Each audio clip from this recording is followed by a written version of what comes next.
veteran of the Iraq War, Representative Nick Miccarelli.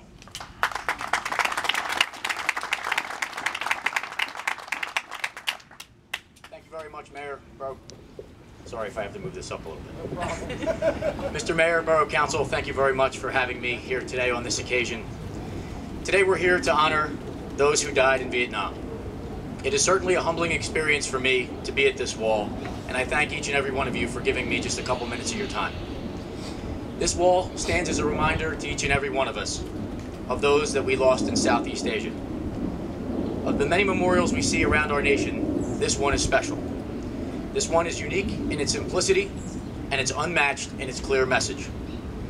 When President Lincoln dedicated the cemetery at Gettysburg, he asked people to continue the fight for those we lost. In his speech, he said that from these honored dead, we take increased devotion to that cause for which they gave their last full measure of devotion. That we here highly resolve that these dead shall not have died in vain. This wall and the names of the people inscribed on it ask us to ensure that they have not died in vain. People say there's a lot of similarities between the wars going on now and the war in Vietnam. As in Vietnam, today we're fighting an enemy that cowardly hides behind their civilians for cover, while our soldiers lay down their lives protecting innocent people. We have fought an enemy who believes that their own power is the ultimate goal. Whether the cover was communism as it was during Vietnam, or radical Islam as it is today, our enemies use these false pretenses in hopes of stomping out freedom. But while there is much similar about these conflicts, one aspect of our nation has changed. When our troops got off the plane from Vietnam, they were spit on and called disgusting names by cowards who didn't have a shred of the courage that those men and women had.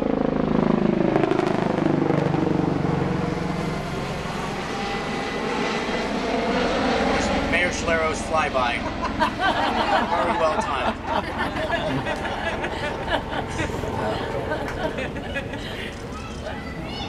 The President recently called the actions of these protesters and the people degrading our soldiers, quote, a national shame and a disgrace.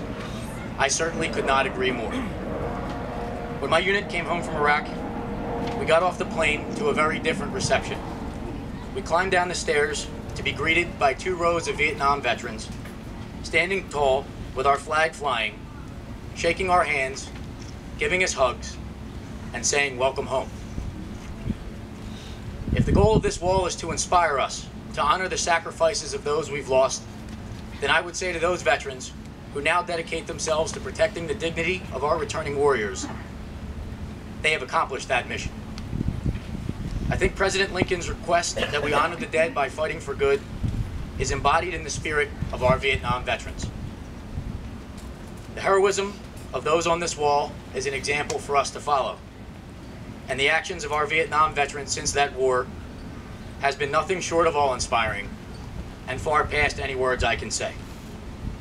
I know that every one of our fallen brothers and sisters on that wall are looking down on all of you Vietnam vets here today, comforted by the knowledge that while they're no longer with us, that it is your patriotism and your actions on their behalf that ensures that their legacy will never die. Thank you very much.